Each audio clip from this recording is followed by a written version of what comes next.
লাইকের শুরু দুপুর আজকে কী কী রান্না করলাম, অনেকদিন রান্নার ভিডিও টিডিও দেওয়া হয় না। আর শাক, হাঁস বোনা,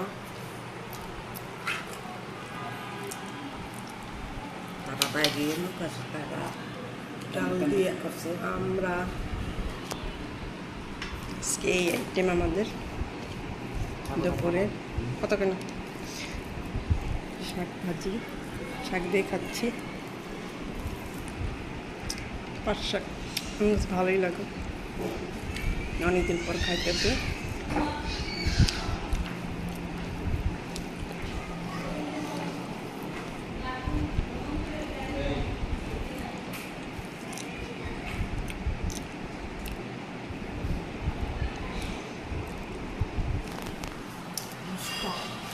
অনেক সুন্দর, 1.5 কেজির একটা হাঁস, দেশি হাঁস ভুনা করলাম।